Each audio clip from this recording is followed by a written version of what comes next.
Les informations, bonsoir. Les plans de construction d'un nouveau bloc à l'école de la Digue vont de l'avant maintenant que le ministère des Finances, de la Planification économique et du Commerce a discuté des fonds pour le projet. Le financement pour ce projet devrait provenir du Fonds saoudien pour le développement. Une délégation de l'organisation a rencontré hier le ministre des Finances, de la Planification économique et du Commerce, celui de la Pêche et de l'Économie bleue, ainsi que le ministre de la Terre et du Logement. Ils ont ensuite rencontré d'autres hauts fonctionnaires du gouvernement.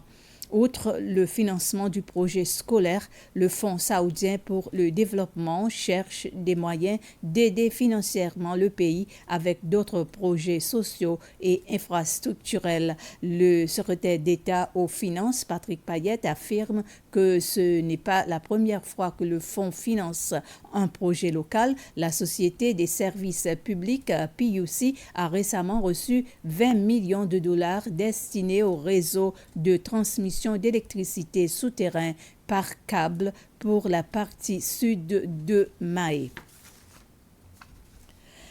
L'approvisionnement en eau du district Cascade à Onsopin a été rétabli aujourd'hui suite aux travaux de réparation sur l'une des 3 conduites d'eau qui avaient été éclatées cette semaine. Ces travaux étaient entrepris par la PUC, la Société des services publics. L'éclatement de ces tuyaux avait provoqué des interruptions de l'approvisionnement en eau depuis le district de Cascade jusqu'à celui d'Ansopin. La conduite d'eau qui était aujourd'hui remplacée était celle située à Pointe-la-Rue en face de l'académie de police.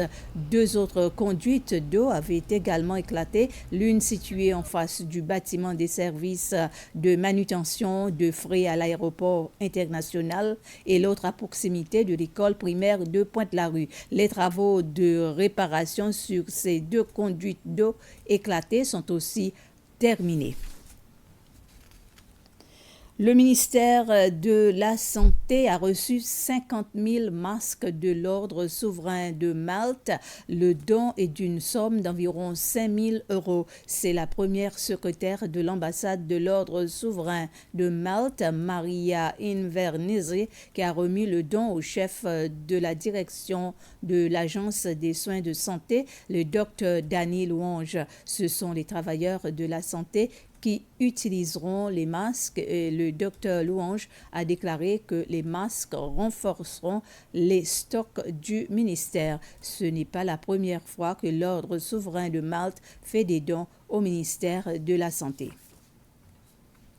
C'est pour ça qu'on avait l'opportunité d'importer tout ça de l'Italie. Et notre conseillère Purini a beaucoup aidé pour faire ça. Et vraiment, on doit dire merci à lui, qu'il était ici la semaine passée, mais pour des motifs de travail, il ne peut pas être ici aujourd'hui. 2 mois passés, l'ambassadeur Azaïs a donné les syringes pour faire les vaccins, les petites.